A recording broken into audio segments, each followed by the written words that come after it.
आज मैं बहुत गर्व के साथ एक बात का जिक्र करना चाहता हूँ। आज से 100 साल पहले एक संगठन का जन्म हुआ, राष्ट्रीय स्वयंसेवक संघ। 100 साल की राष्ट्र की सेवा एक बहुत ही गौरवपूर्ण स्वर्णिम पृष्ठ है।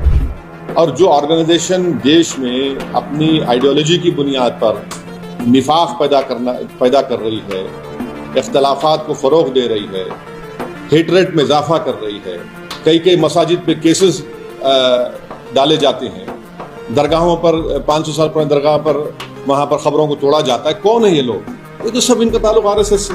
व्यक्ति निर्माण से राष्ट्र निर्माण के संकल्प को लेकर के 100 साल तक मां भारती का कल्याण का लक्ष्य लेकर के लक्षावधि स्वयंसेवकों ने मातृभूमि के कल्याण के लिए अपना जीवन समर्पित, सेवा, समर्पण, संगठन और अप्रतिम अनुशासन जिसकी पहचान रही है, ऐसा राष्ट्रीय स्वयंसेवक संघ दुनिया का ये सबसे बड़ा एनजीओ है। एक प्रकार से 100 साल का उसका समर्पण का इतिहास है। तो प्रधानमंत्री ये भी नहीं जानते हैं, पर नहीं इकरार करेंगे कि भाई तिरंगा कब लहराया गया आरएसएस के दफ्तर के ऊपर।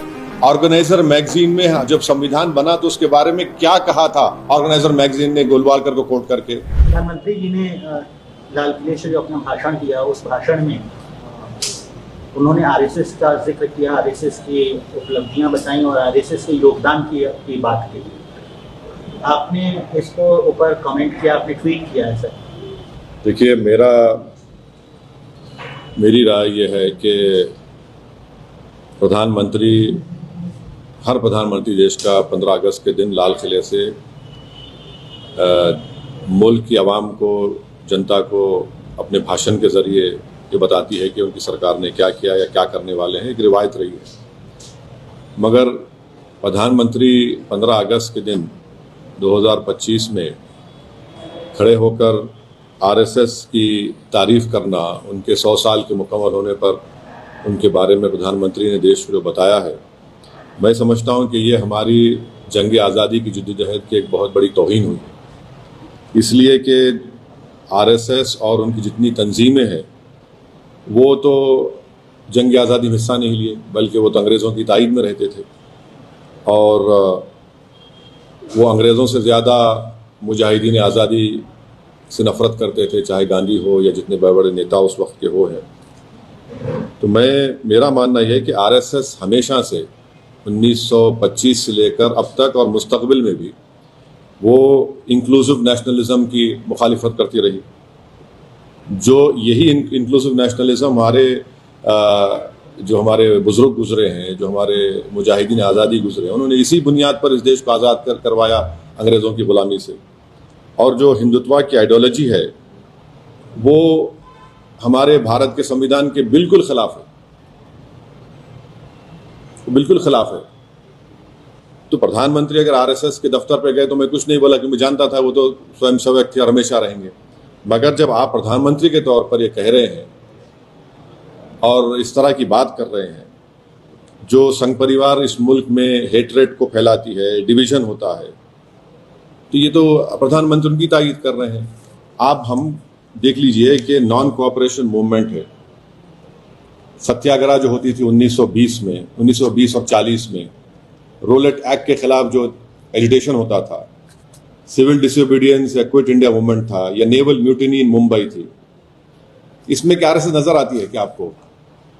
फिर आप देख लीजिए, मैं ये क्यों कह रहा हूँ, आरएसएस का जो प्रार्थना है, वो प्रार्थना में क्या लिखा गया है बताइए आप? क्या वो प्रार्थना इंक्लूसिव है?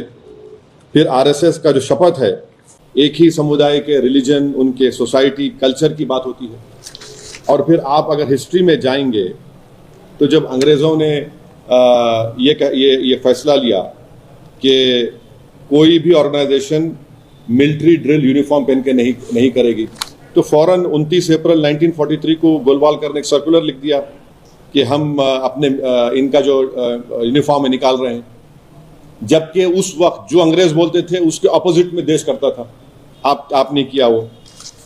एक और बात आपको जानना चाहिए कि श्यामा प्रसाद मुखर्जी कौन है?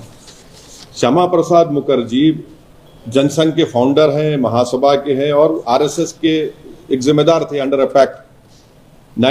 दिसंबर 1941 में श्यामा प्रसाद मुखर्जी बंगाल कैबिनेट में मंत्री बने, कौन उसको हेड कर रहा था? फजलुल हक। ये कौन था फजलुल हक?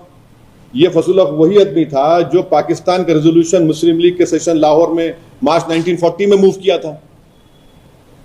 आप बताइए फिर आज प्रधानमंत्री इनका बात कर रहे हो। दूसरी आखिरी बात, ये जो प्रधानमंत्री कहते एनजीओ, आपको इनकी हिस्ट्री अगर मैं, क्योंकि वक्त नहीं है, मुख्तसर से अल्फाज में कह रहा हूं कि आरएसएस ने जो मिसलेनियस एप्लीकेशन नंबर 17 1978 में जो डिस्ट्रिक्ट जज नागपुर के सामने फाइल किया था, राजेंद्र सिंह ने फाइल किया था, जो बाद में बाला साहब दियोरस जो उस वक्त सरसंघचालक थे, उनके बाद वो सरसंघचालक बने, उन्होंने क्या लिखा पढ़ लीजिए आप।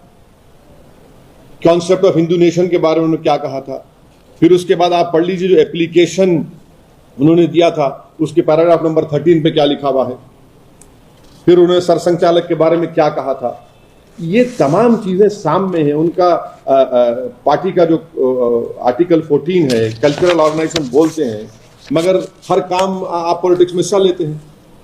तो ये हमको अफसोसनाक दिखा कि प्रधानमंत्री इस तरह की बात किए बहैसियत प्रधानमंत्री के, वजीर आजम के। आप देश के बारे में बोलना था, आपने कल अपने भाषण में कहा कि दूसरी बातें कही।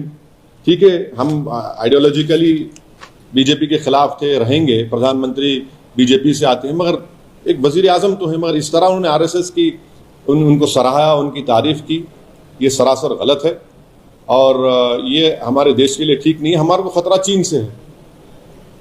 चीन आज भी हम उन पेट्रोलिंग पॉइंट्स पर हम नहीं जा सकते। हमने 25 पेट्रोलिंग पॉइंट खो दिए हैं। और जो ऑर्गेनाइजेशन देश में अपनी आइडियोलॉजी की बुनियाद पर निफाक पैदा कर रही है, इख्तलाफात को फ़रोग़ दे रही है, हेटरेट में इजाफा कर रही है, कई मसाजिद पे केसेस डाले जाते हैं, दरगाहों पर 500 साल पुरानी दरगाह पर वहाँ पर ख़बरों को तोड़ा जाता है। कौन है ये लोग? ये तो सब इनका ताल्लुक आरएसएस से है। सर, इस स्पीच को कई लोग ये भी क्रिटिसाइज करें कि पॉलिटिकल लीडर्स क्रिटिसाइज कर रहे हैं, अपोजिशन के पॉलिटिकल लीडर्स को क्रिटिसाइज करें कि काफ़ी ज़्यादा पॉलिटिकल स्पीच है, not speech of prime minister. देखिए, वो हर एक की राय। मेरे लिए सबसे ऑब्जेक्शनेबल बात और तकलीफदेह बात ये थी कि उन्होंने आरएसएस की 100 साल की तकमील पर उनकी खिदमात को, उनके चीज़ों को सराहा है। अरे प्रधानमंत्री ये भी नहीं जानते हैं, मगर नहीं इकरार करेंगे कि भाई तिरंगा कब लहराया गया आरएसएस के दफ्तर के ऊपर। ऑर्गेनाइजर मैगजीन में जब संविधान बना तो उसके बारे में क्या कहा था ऑर्गेनाइजर मैगजीन ने, गोलवालकर को कोट करके। जब आरएसएस बन रही थी तो उस वक्त कौन लोग थे? 4 लोग थे ना, हेगडेवर, आपके मुंजी और 2-3 लोग थे। और हेगडेवर ने खुल के कहा कि मैं इंस्पायर हुआ सावरकर की हिंदुत्व की किताब से। उसमें क्या लिखा हुआ है? क्या वो आज उस किताब को सामने रख के आप आर्टिकल 14 को देख लीजिए, उस किताब को सामने रख के आप हमारे कॉन्स्टिट्यूशन के प्रियम्बल को देख लीजिए। ठीक है, मेरा यकीन मत करिए, मगर जो लोग आज हमको तनकीद कर रहे हैं, क्या क्या लिख रहे हैं, आप देख लीजिए, सब रख के सामने पढ़िए ना, देख लीजिए आप कितना इंक्लूसिव है, कितना एक्सक्लूसिव